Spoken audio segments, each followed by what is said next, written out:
If your fat loss has completely stalled, the first instinct most people have is to eat even less. They assume the calorie deficit is no longer large enough, so the solution must be more restriction. Calories drop again. Cardio increases. The diet becomes even stricter. At first, this approach might seem logical. After all, fat loss happens when energy intake is lower than energy expenditure. So if progress stops, the assumption is that the deficit must have disappeared. But in many cases, eating even less is not the most effective solution, because fat loss plateaus rarely happen for a single reason. They usually happen because several small changes occur in the body at the same time. And over time, these changes can significantly reduce the calorie deficit that once produced steady fat loss. The first factor is simple physics. As body weight decreases, the body naturally requires less energy to maintain itself.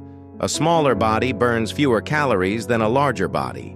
This means that the same calorie intake that once produced fat loss may eventually become maintenance, even if nothing else changes. But body weight is only one part of the picture. Another important factor is something called non-exercise activity. This refers to all the small movements that happen throughout the day. Walking around the house, standing, fidgeting, taking the stairs. Individually, these movements seem insignificant, but together, they can account for hundreds of calories each day. During long dieting phases, many people unknowingly reduce this type of activity. They sit more often. They move a little less. They feel slightly more tired throughout the day. These changes are subtle, but they can reduce daily energy expenditure more than people realize. And when daily movement decreases, the calorie deficit shrinks. Another factor is exercise efficiency. When you repeat the same workouts for weeks or months, your body gradually becomes more efficient at performing them. This is a positive adaptation. It means your body is getting fitter, but it also means that the same workout may burn slightly fewer calories over time. Again, this change is usually small, but when combined with reduced daily movement and lower body weight, it contributes to the plateau. There is also the issue of diet fatigue. Maintaining a calorie deficit for long periods is mentally and physically demanding. Over time, tracking accuracy often declines. Portions slowly become larger. Cooking oils may not be measured as carefully. Small snacks are forgotten. These differences may only add up to 100 or 200 extra calories per day, but that can be enough to eliminate the original deficit. In other words, the plateau may not be caused by metabolism alone. Sometimes the calorie deficit has simply disappeared without anyone noticing. This is why experienced coaches rarely respond to a plateau by immediately cutting calories again. Instead, they first examine the bigger picture. One of the simplest strategies is reassessing daily activity levels. Increasing movement throughout the day can often restore a calorie deficit without creating additional stress.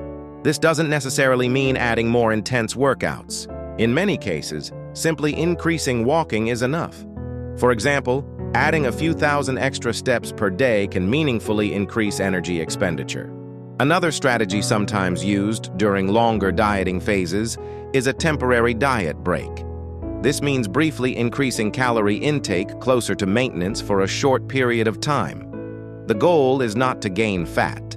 Instead, the goal is to reduce diet fatigue, improve training performance, and make the next phase of dieting more sustainable.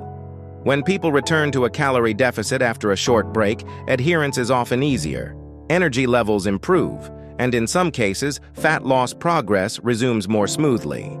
But the most important thing to understand is that fat loss plateaus are completely normal. They do not mean your metabolism is broken. They do not mean your body has stopped burning fat forever. They simply mean that your body has adapted to the conditions it was given. And when those conditions change, the response can change as well. Sometimes the solution is not pushing harder. Sometimes the solution is adjusting the strategy so the body can respond again. Sustainable fat loss rarely happens in a perfectly straight line. Progress slows, pauses, and sometimes plateaus along the way. But with the right adjustments, progress can continue. And over time, those small adjustments often make the entire process far more sustainable. If you're interested in learning more about how metabolism influences fat loss, you can find additional resources in the description below.